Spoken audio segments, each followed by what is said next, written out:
it's very important for us to look at agricultural biodiversity because without agricultural biodiversity, there's no way we can cope to the changing climate.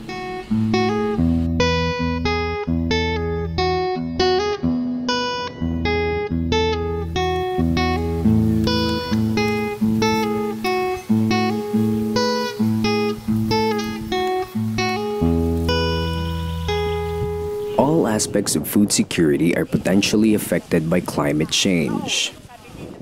Agriculture is highly sensitive that even a 1 to 2 degrees Celsius change in temperature would decrease yields of crops such as rice, corn, and wheat by as much as 15%. Climate change brings increased storms, flooding, sea level rise, and droughts, affecting food security. The changing weather impacts the farmers most, making it harder for them to plan and manage planting seasons. Malaki lang pinagbago. Sa akin ay pag-ano ng ulan, todo. Bigla siya na pagbubuhos ng ulan, talagang pagtitigil, halos baha. Hindi tulad nun na sinasabi natin tag-ulan, pag nabasa ng parang namin ganyan na, halos tumitigil na siya. Ay ngayon ay nangyayari sa amin halos taon-taon. Pag uulan, halos baha, halos lumubog ang aming mga pananim sa Pagdating mo ng ganitong buwan nga, katulad nito, mahina na namin tubig. Hindi na pwedeng minsan second cropping lang kami. Katulad ngayon, first cropping lang kami, wala kami second. Kaya kailangan isingit mo na yung ibang hanap buhay para makasurvive ng gusto ang iyong pamilya. A smaller harvest would affect local food supply and raise market prices, threatening food security on a wider scale. According to the UN's report on food insecurity, nearly 870 million people of the 7.1 billion people in the world, or 1 in 8, is experiencing undernourishment. Most of these people are dependent on agriculture. Isip ko sa mag-uuma sa among barangay kanang experience na ho nga kana bitaw kanang kusog ka atong uwan kanang kusog ka atong uwan tapos magbaha tapos dali ra man pud siya mahubas dili mo lungtad og dugay kung pahin po sa ahong pag-uma taud-taud naman po ko nag-uma unja na kuan na po na ng mga binhi nga moangay bitaw sa ho ang basak ng trabaho ang moangay sa basak nga motrabaho nga nasuwayan ho nga binhi kanang lubang puti ug kanang buwa. To keep up with increasing population, the UN Food and Agriculture Organization said that the food production will need to increase to 60% by 2050. Achieving that goal in developing countries would be a huge challenge. Well, first of all, climate change affects everybody. It doesn't exempt any function, and therefore that is where the policy of government to mainstream climate change in all programs, projects, and all regular operations, come into play. For an effective design and implementation of these policies, farmers must be actively involved and engaged in these processes. Sana ihingi kami ng tulong na yung nagawa namin na produkto o mga bini, sana para bang hindi murag usapan may discrimination. According to the UN Committee on World Food Security, farmers and other food producers alone could not adapt to climate change, and thus the situation calls for greater support. Yung mga policy natin, for example sa seed system, parang disadvantage sa small farmers. So sana mayroong baguhin natin yung mga policy na angkop sa mga small farmer. Bigyan natin ng tsansa na yung small farmer may may role, no? May malaking role na maging mag-unlad ang Pilipinas in terms of agriculture. Because of its top-down approach to plant breeding, the Green Revolution reduced the diversity of local traditional crops. Ipataas daw, Paul, para makita. Ang problema ng mga farmer, maraming gusto magtanim pero ang problema na sa binhi, nagkuha kami ng initiative na ma-recover yung mga similya. Then we found out na marami pa pala yung na-preserve ng mga farmers, especially sa mga IPs. No? Nakakolekta yung office namin ng more than 300 na variety na plant rice. Pero yun na lang naiwan. Kay sa pag-usbong na sa technology, ang nagkasinabot kinirang mga negosyante o kining gobyerno, wala nila gi-apil ang mga farmer. Kay ilamang gihimong consumer na niyang mga farmer lang. Kita nga mga farmer, mga ilang baligyan sa ilang produkto na binhi, mahal kayo. So ang subad na, mag-breed ta katuag yung binhi. PPB, or participatory plant breeding, is a farmer-led crop variety selection and development. Farmers can select traits from 2 parent plants and produce a variety suited to their needs and also their environment. Yung tinuturo ng C-Rice ay patungo doon sa yung resistant sa drought. There are paddy areas that can be reached by salt water. So they are breeding this kind of rice varieties that they have produced. Were actually resistant to drought or can survive in a salt water conditions. Indot yun kayo kay kung maka imo tao gulingon nga binhi, kung kana siya nga binhi nga imong namugna, nindot na siya. Ang resulta na nindot din na siya kay taga-dinha naman na siya.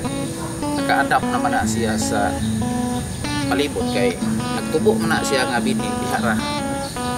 Dili pareha sa binhi nga makuha nato sa field rice, for example, nga Having the knowledge and skills to produce their own seeds, farmers can be less dependent on buying seeds from commercial sources. More significantly, farmers are equipped to face the impacts of climate change. Kaya gusto namin, saka gusto namin pati na na hindi na kami aasa ng bini sa ibang lugar na kukuha. Kung meron na kami na-produce na sariling bini namin, pwede namin yun gamitin dito sa aming bayan. May mga variety pa nga makita ng taga-iri na yung iba ay wala silang ganung klase sa kanilang seed bank. Community seed banks safeguard and enable the continuous support of the genetic diversity of crops, making sure that a wide choice of planting materials is available to farmers within the community.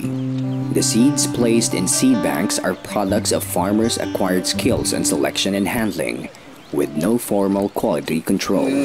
Na medyo kulang kami ng capability yung sa paggawa ng local registry policy. So yun, patulong kami sa C-Rice. Ang ordinaryong farmer, hindi siya makaparehistro ng kanyang seeds.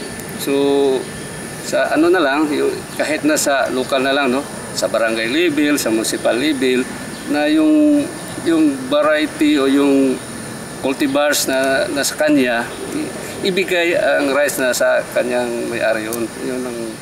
C-Rice further works on strengthening the position of farmers when it comes to legal issues by advocating for policies geared towards farmers' rights. We are actually partners with our farmers, our communities, with the various sectors, because we have our responsibility, and that is creating a voice.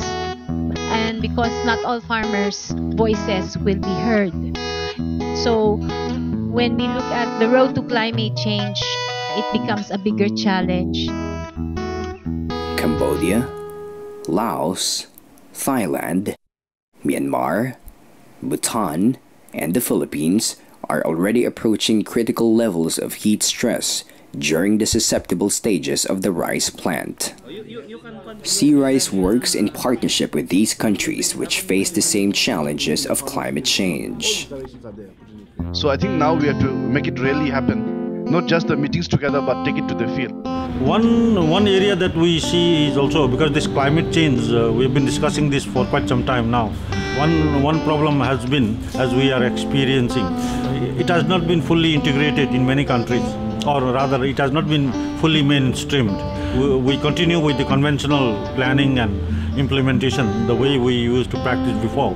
If the countries have a policy to fully integrate and mainstream the climate change issues, then there is no need to discuss too much. Climate change is the problem of farmers, so it is very important raised by farmers for the solution for help. It is very important to build up the capacity to make the farmer able to develop and to keep their own seed. And we listen to the demand of the farmer or the community and collect it. And we buy something they need, and we build a policy based on their demand. All of these efforts are aimed towards the creation of a better environment for our farmers, as they are the main providers of food. Although they have been hit hard with the recent changes in the climate, they know they can make a difference with their knowledge in plant breeding.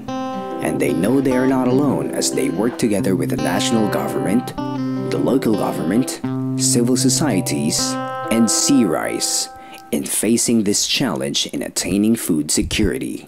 Yung kabulatan nila sa tamang pag-aalaga ng seeds o yung pagtuklas o pag-aasawa, hindi na nila kailangang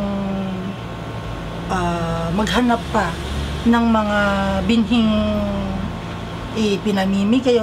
Kahit sa kanilang sariling mga palayan, pwede silang tumuklas kahit sa maliit lang na area.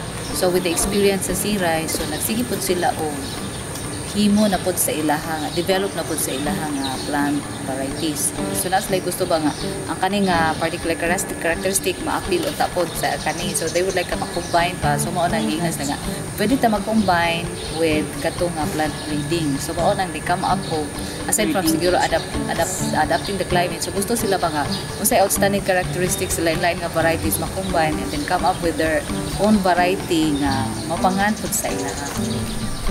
Bago pala natin maging palay ang ating kinakain, takot-takot sa sakripisyo ng mga ng mga nag-breed. Bago makapagparami. Mga ilang taon bago siya kumalat talaga sa mga magkasaka. Isang binhi po kasi nariyan po talaga nakasalalay yung kabuhayan ng lahat. Para po yung isang anak na simula sa pagkasilang, aalagaan mo na ng husto para maparami mo. Para po mag-multiply ng husto, then maibahagi mo nga sa iba kung sakalin rumami na siya. In the future, with different varieties of seeds at our disposal, we will be more prepared for the next weather shift. The seed is likened to a book with many authors, and those authors are our farmers. The seed should not be kept. It must be open for all to share and use, because it is the key to adapting to climate change. Thank you for the sky. Thank you for the sky. Thank you for the clouds. Thank you for the clouds. Thank you for the rain. Thank you for the rain. And thank you for the land.